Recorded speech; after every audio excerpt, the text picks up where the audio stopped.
Hello and welcome to a special interview for The Wire. What impact have Nirmala Sitharaman's dramatic corporation rate cuts had on the Indian economy?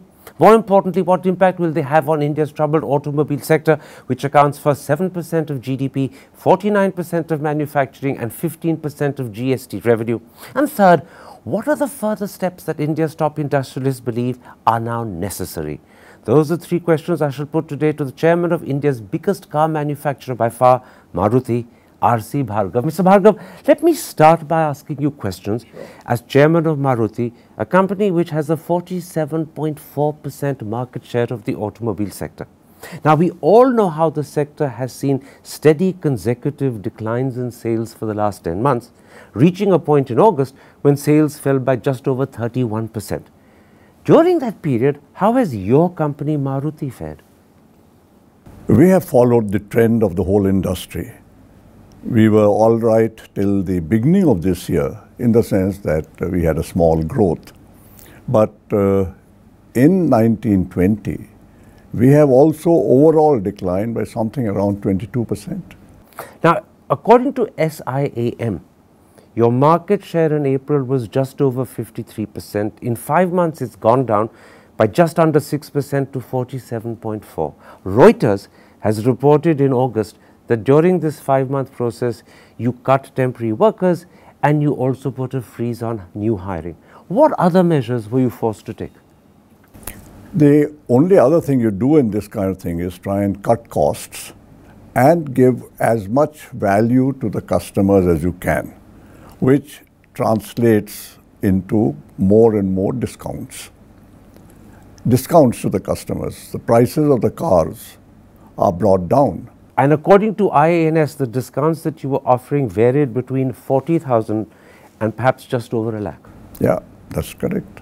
But tell me something, did you have to consider during this difficult 5 months production cuts or production days being cut or postponing launches? Karan, you have to adjust your production according to what is actually retailing in the market, not even wholesale sales to the dealers. It has to be related to retail sales because you don't want to build inventory which is excessive, either in the factory or with the dealers, because excess inventory does harm to all. It costs dealers a lot of money. Cars get old, customers don't like buying old cars. So you have to adjust production, which means you either have fewer working days, which is a more economical way of doing it. Reducing production every day is not a good way of reducing production. Best way is just cut the number of working days. So you cut from a 6-day week to a 5-day week or a 4-day week? It depends. We just take 2 or 3 days off. That's better because then the workers and all get 2 or 3 days off. They want to go off to the villages or something they can get. Did you also have to consider postponing new launches? No. The new launches have continued. As you know, we launched the XL6. Now we are launching that small SUV. So that continues because that has nothing to do with production cuts. In fact, new launches help to increase market. But there were clearly adjustments that you had to make in terms of increasing discounts as well as in terms of cutting working days to account for the fact that retail sales were falling. Sure. Now, against this background, I want to ask you what impact Nirmala Sitharaman's corporation rate tax will have. And in particular, let me start by saying, how much money will Maruti save because the tax rate has come down?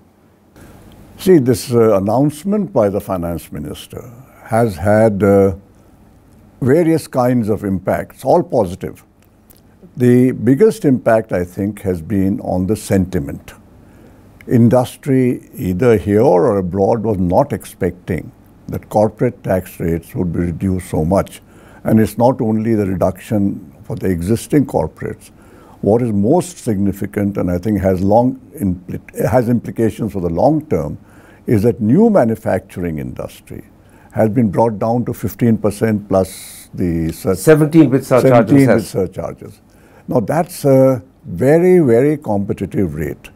The impact of which we saw 2 days of the Sensex zooming up by 3,000 points, And they're talking about this everywhere. I had a call today from Singapore, and they're telling me that today the main talk is about rate cuts in India. I'll come to that in a moment's time because I think that's very important. But first, from your company's point of view, how much have you saved? See, we have saved, roughly it reduces our tax on PBT by about 5 points, 5%. 4 to 5% it comes to that, which means it depends on the profit which you make this year. This year's profits are going to be much lower, so the savings are obviously going to be much lower. But in a good year, like we've had in the past, where we make, say, 1,000 crores of profit or 1,100 crores of profit, it translates to 500 crores. Which is a very significant saving. Which is a very significant saving, but which is about 0.5% of our total sales value. Because if you're looking at those savings to have a substantial discount in prices, please understand that the savings are only 0.5% of what we said. Absolutely. So that is a good way of putting in perspective the fact that otherwise 500 crore seems like a very large sum. Now this morning, Maruti has in fact announced a 5,000 rupee price cut for a whole range of your models. By my count, it's something like 8 or 10 different cars are covered. Sure. And this is on top of the discounts that you were early offering, that range between 40,000 and 1 lakh. Is this a direct result of what Nirmala Sitharaman has done? Absolutely. It is directly a result of that, because two things you have to note. The reduction this year applies only for sales for the next 6 months. It's not a full year sale. So that 0.5% which I talked about becomes 1% straight away.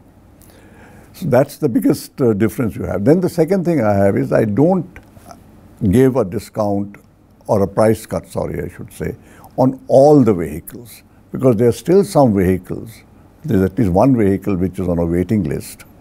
And there are other vehicles which are not needing either promotions or discounts. It's the vehicles which you believe were in, so to speak, distress that you've given advice. Well, which I mean, leaving out these 4 or 5, 3 or 4 vehicles, I think we have given a discount on all the others. Let me raise with you 2 concerns that emerge out of interviews you gave very recently, coincidentally both on the 18th of September.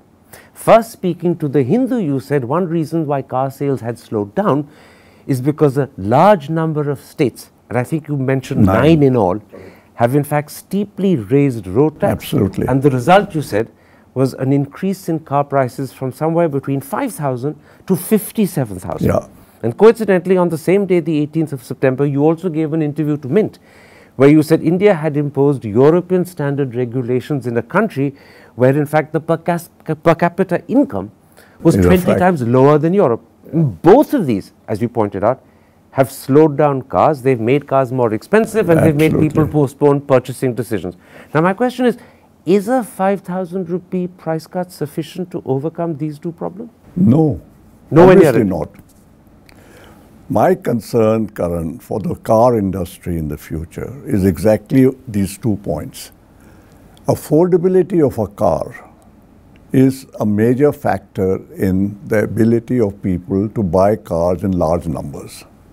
You just said car manufacturing is a major part of manufacturing, is a major part of the GDP and tax collection and all of that.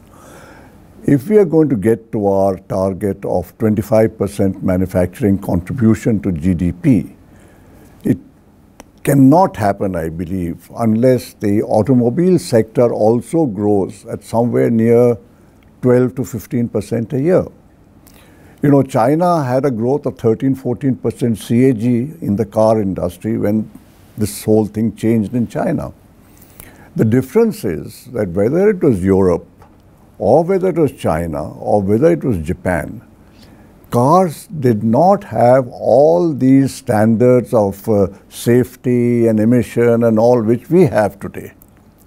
At that time, these things had not come into force. Cars were therefore cheaper, and their per capita incomes were higher. So compared to them, you got your hand tied behind your back?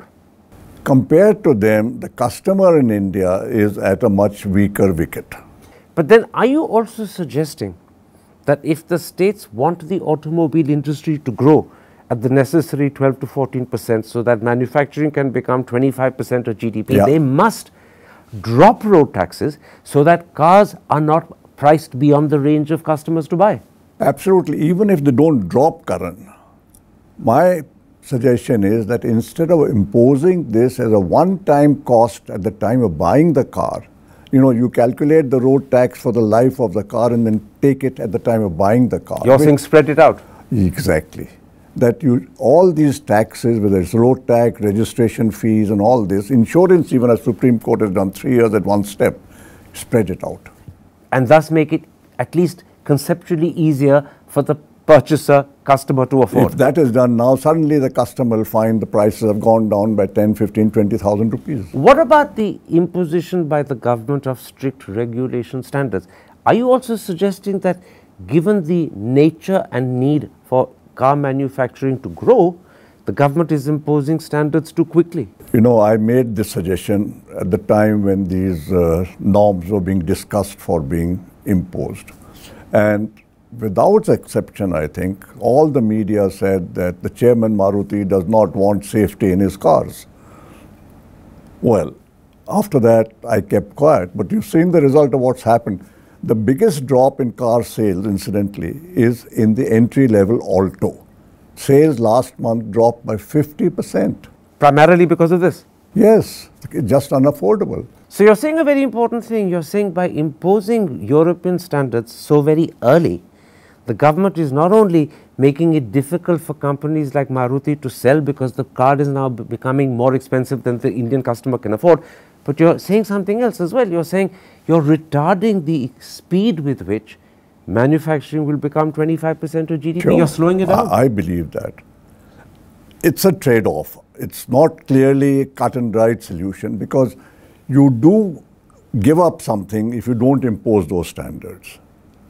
But you also have to understand that if people delay buying a car and continue on scooters, the risk they run is much higher than what they would run if they entered Alto, which didn't have ABS and which didn't have airbags.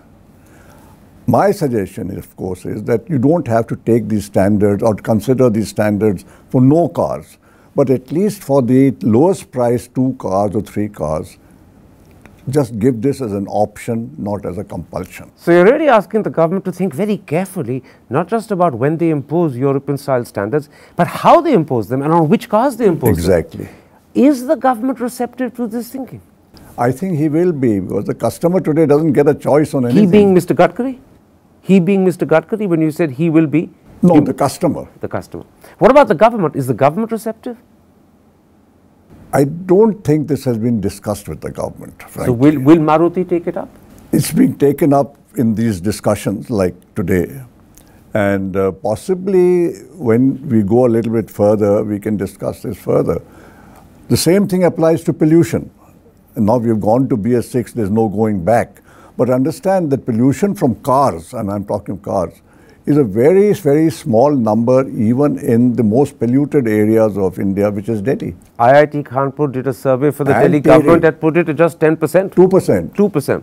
TERI, the Tata Energy Research Institute, they also did an independent study, they came to 3%. So you're saying a very important thing. You're saying whether it's the safety of cars, whether it's the pollution emission from cars, the government ought to think very carefully, because if they don't, and they impose regulations too quickly and they impose them too comprehensively, they will A, stultify the automobile sector, and B, that in turn will retard India's capacity to become a manufacturing hub. We won't get to 25% of creation GDP. of jobs. Now the problem for you actually goes further, because here there's a third problem, and this ironically is one you almost agree with. Nirmala Sitharaman has pointed out that a third reason why car sales have slowed down is because young millennials seem to prefer Uber and Ola and are not buying cars for commuting. Now this is a bigger lifestyle problem. How do you tackle this? This is a valid point what the finance minister has raised. It is happening, it's a thinking process I've come across on a lot of people. It does affect car buying to an extent at this point of time. It's not very large because Ola and Uber are not buying too many cars, and the growth of Ola and Uber is not very high in India. But over time it can become, but only for a short period. Because understand, Karan, that the replacement cycle of cars of Ola and Uber will be at least 6 times faster than the replacement cycle for individual cars. Because they are used so much more. They are used so much more intensely. So this is a short-term problem and it's a self-correcting one. Yeah.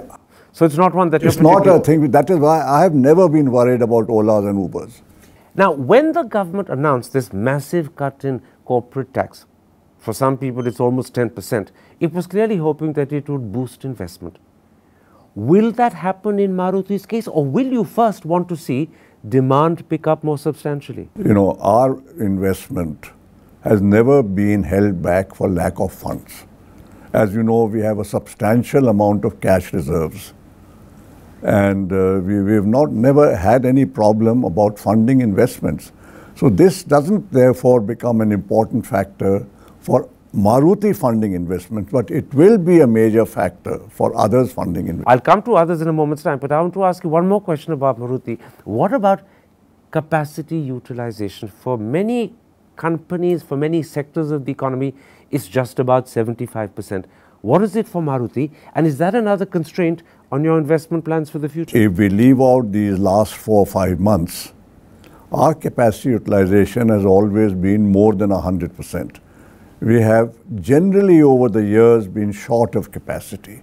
If you remember, lots of vehicles have been in short supply. So in fact, as far as Maruti is concerned, you've got the funds to invest when you want, and capacity utilization is not a concern because over 100% is being utilized. No. So you didn't need any incentive from Mrs. Sitharaman to invest. You simply needed the capacity to reduce prices to make your product more competitive. As for us, that is correct. That our main requirement of what this has done to us, it will improve sales. That's what we want. It will improve our capacity to some extent give benefits to customers. In which case, tell me this. Dussehra is just about 7, 8, 9 days away. Diwali is less than a month's time. After cutting price by 5,000 across a range of cars, and after offering discounts ranging between 40,000 and 1 lakh, yeah. What sort of festive season sales do you expect? We are hopeful that the festive season this year will be much better than last year. Well, last year was a bad year. So this year I am hoping it will be much better. There is already in September sales. The data I have been given so far shows that September retails are going to be significantly better than August retails. Still not as good as last year September, but better than August. There's a trend at least which is changing. So you're getting off the bottom and you're rising back again. At least September shows that. Now how the future goes, let's see. But I think with all that is happening, I expect that yes, it has bottomed out. So you're an optimist at this moment? I'm generally an optimist. Let me then at this point, Mr. Bhargava, broaden our discussion and talk to you about the economy as a whole. Do you believe in terms of the problem the Indian economy faces that the finance minister's decision to cut corporate taxes by almost 10% was a wise and sensible step, or does it fail to tackle what many say is the real problem, which is the collapse in demand? No, I don't think you can look at these decisions together. They are separate issues. You need how to handle demand part, but you also need to get investments into this country. And if you see what has been happening in the last few years, not few years, throughout, the investments in manufacturing industry have been very, very low. Even though foreign direct investment in India has grown substantially, the amount of which comes into manufacturing has been quite low. And we do need to create a more friendly, profitable atmosphere for foreign investment in industry. Let's then first talk about the impact on domestic investment, and after that I'll come to foreign investment. Okay. Now I have two concerns about the impact on domestic investment. The Indian Express points out that of the 500 top companies in the country, they already collectively have cash reserves of 8 lakh crore. Clearly, shortage of funds wasn't stopping them invest. Now, if they have more funds to invest, it won't make a big difference. And secondly, CRISIL points out that of the top 1,000 companies, the actual benefit to them of the corporate tax reduction won't be more than 37,000 crore, which is not very much.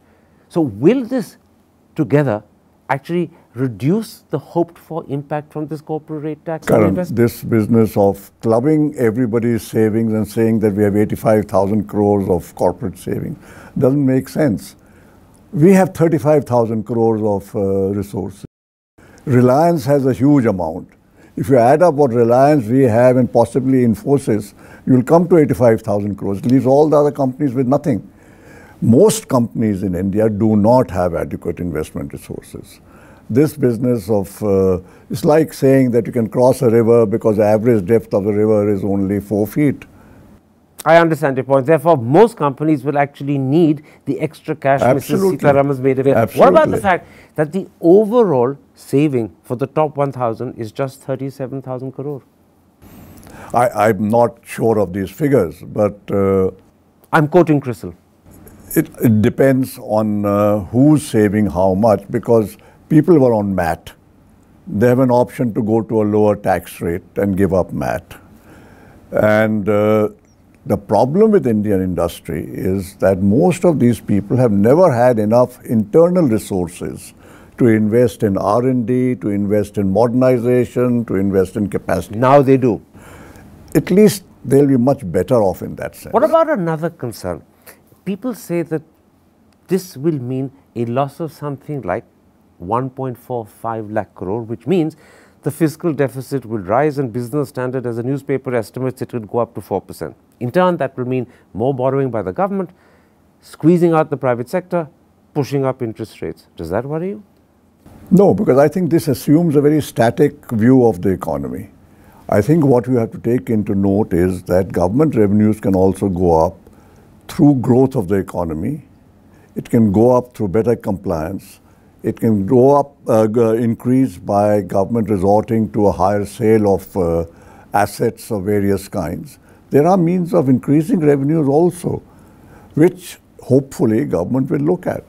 Let's now come to the impact of the corporate rate reduction on the foreign sector. And I'll start with exports. Clearly, this is one area which could benefit hugely because manufacturers can cut prices and make the product more competitive. Maruti, I believe, exports something up to 10% of your total production. In August, you exported your millionth car. What impact do you think this will have on your exports?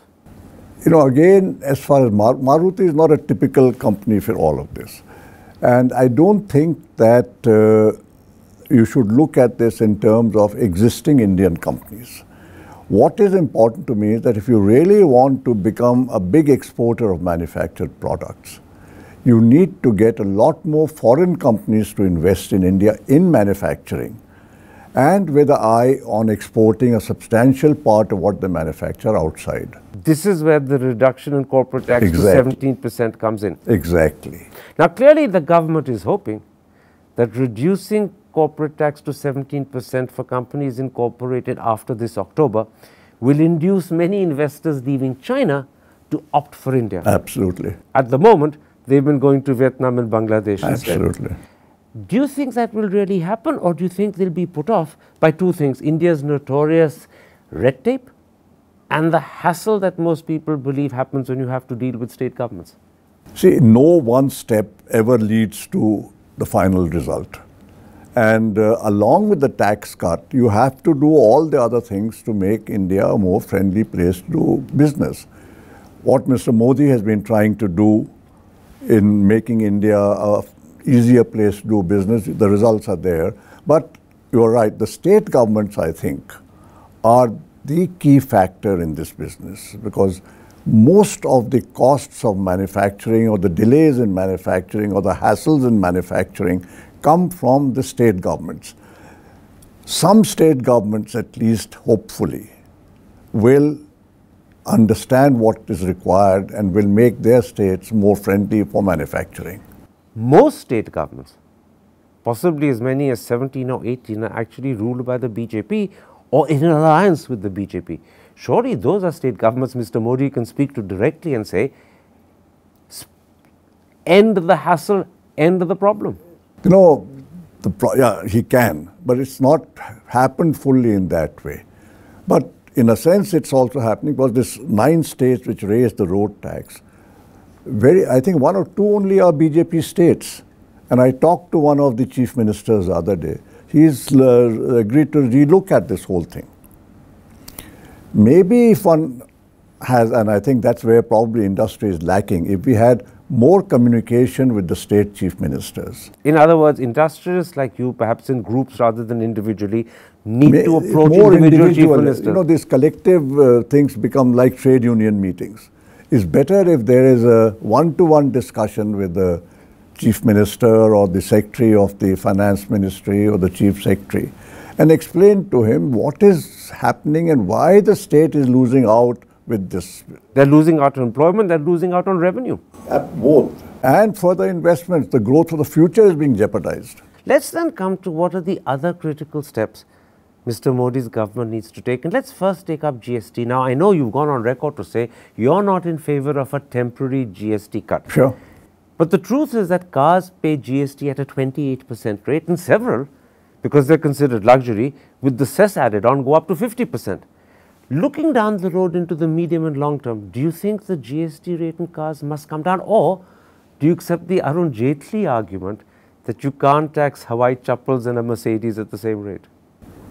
I'm not quite sure why not, but but my point is that the taxation on manufactured products, and I think this is a major thing for the growth of manufacturing in India, the taxation of manufactured products in India, and I'm not talking just of GST, I'm talking of what all are added on by the states or by any other levy or things like that, should be viewed holistically in the context of the price elasticity of demand for those manufactured products and the rate of growth which you want of the manufactured products, and then fixed tax rates.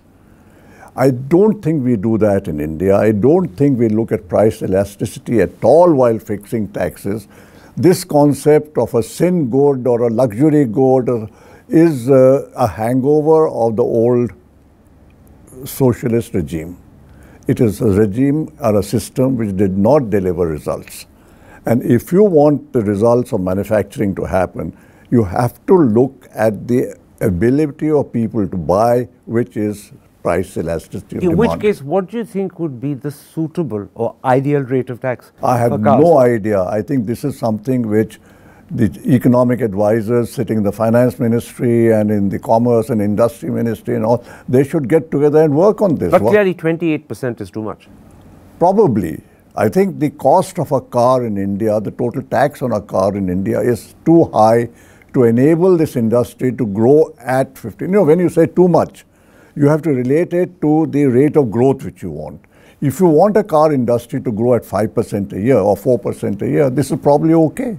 And it's not just that you want your car industry to grow at 12 and 14%, but you want your people to be able to afford cars and in turn later better cars as soon as possible. If the people can't afford cars, I can't make cars. And the employment will not get created, which is largely created after the person buys a car. So it's a whole picture. That's why I'm saying these economists should sit together and discuss this matter. Let me raise another issue that's brought up about what are the next steps the government has taken. The Business Standard says the government must now turn its attention to what it calls other structural reforms, such as those of land and labor. The paper says this is necessary to further enhance India's competitiveness. Do you agree? Yeah, but not necessarily, I think, in the way people are thinking in these lines. I have a very different view on labor, by the way. Which is, go ahead, explain. My view on labor is that the whole approach to labor legislation is based on the idea that capitalists exploit labor. It's been there forever. I think in today's competitive world, there's no such thing as any adversarial relationship between the promoter of an industry or the management of an industry and labor. Because labor's future, whether it's job security, whether it's the ability to rise in his career, whether it's the quality of the life which can be given, all is dependent on how the industry performs. And unless both the managements and the workers understand that they are interdependent on each other, on growing the industry, then both can benefit. It can't happen. clearly the Japanese are past masters at ensuring that this sort of symbiotic relationship exists between management and labor, and that is the case with Maruti. But let me ask you pointedly, do you think we need easier terms for hire and fire? I'm not saying fire without any measure of social security and payment, but should it be easier for companies in distress to be able to lose labor? At the moment, they can't. They can. The recent labor changes which government did, when talking of the short-term employment, they allowed the short-term temporary employment. That allows this now. Still, many states have not adopted and done the notification.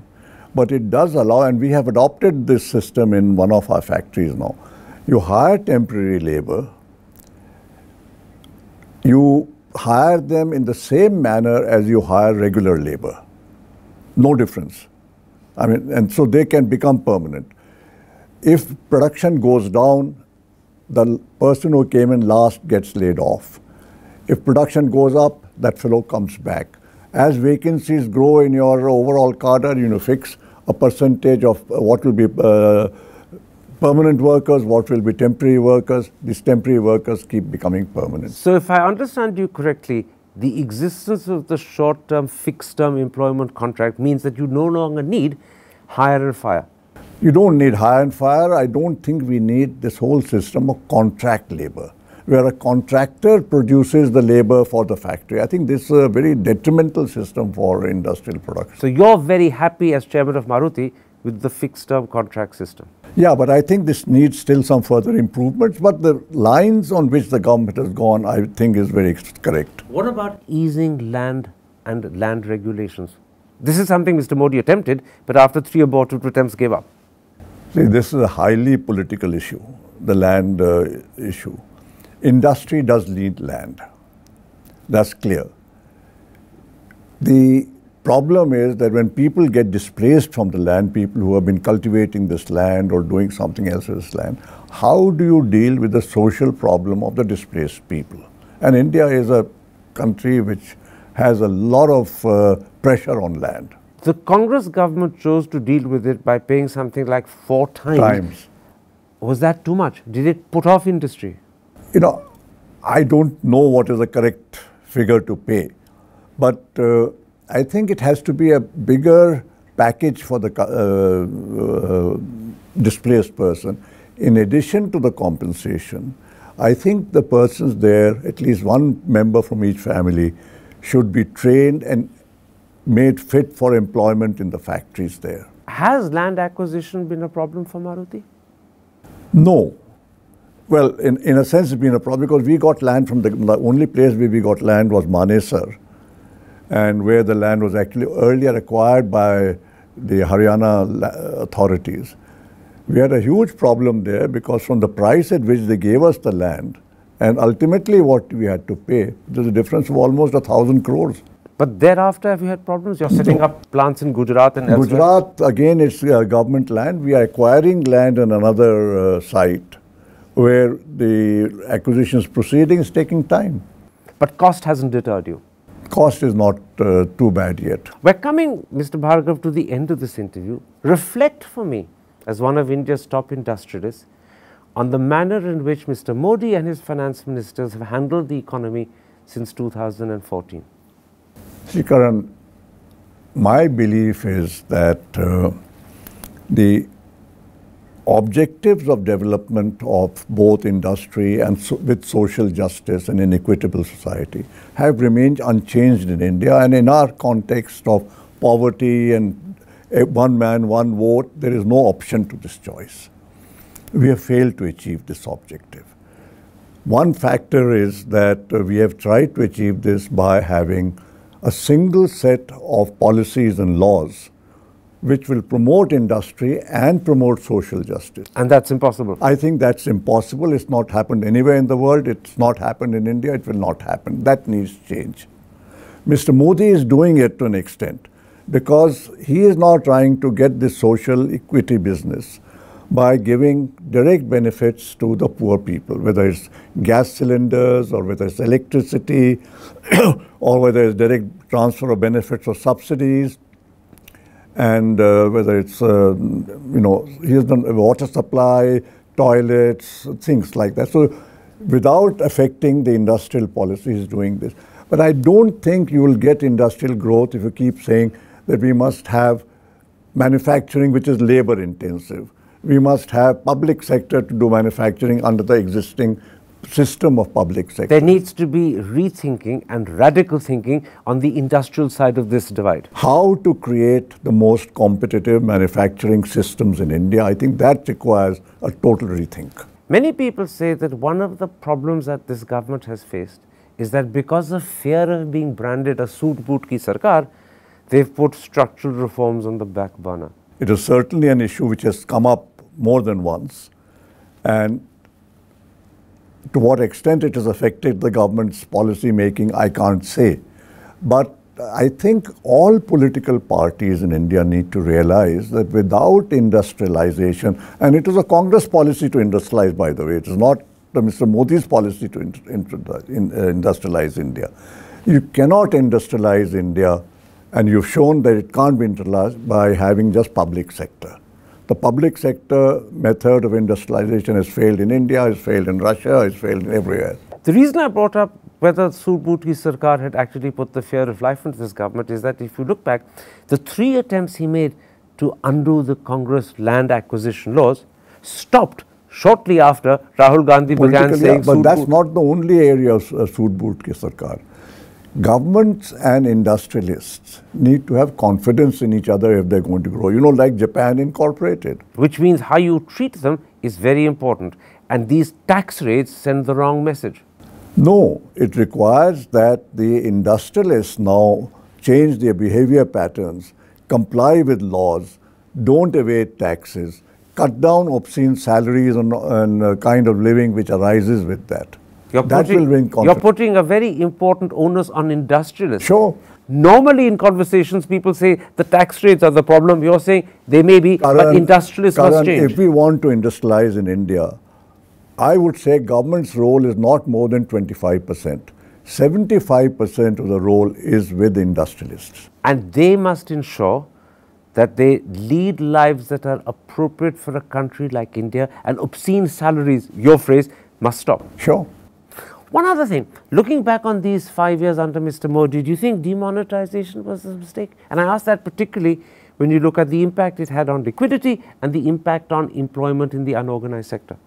I think any step which would change the old system where tax evasion, black money generation, corruption was the way it was happening, and it was happening in a growing measure in all these last years. I've seen this happen from the time it started growing somewhere in the 70s till this time.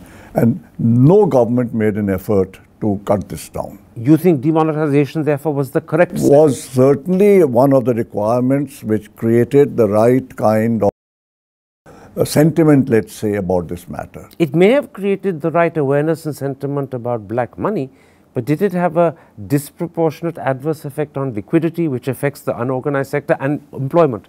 Karan, unless you say that liquidity in the country must happen through untaxed money, how do you get untaxed money out of the system without temporarily affecting liquidity? Either you say that we must have unaccounted money in the system. Or demonetisation. Or so you're not a critic of demonetisation? No, not at all. As so many other industrialists tend to be. Well, no comments on that. My last question. Many people believe that Nirmala Sitharaman's dramatic cut in corporate tax is not just a strategic U-turn, but a bold radical step. Do you expect now this government will take more bold radical steps? I think this is first step. And I think the reason they have done this and the thinking behind this indicates that they are seriously concerned about growing industry and manufacturing in India. And I'm sure they will understand that this is not the only step which is required. So you expect more boldness? I hope so. Mr. Bhargava, a pleasure talking. Thank you very much. To receive instant updates on all videos from The Wire, click the subscribe button and hit the bell icon. Pay to support independent journalism. Click the link in the description and choose the amount you want to pay.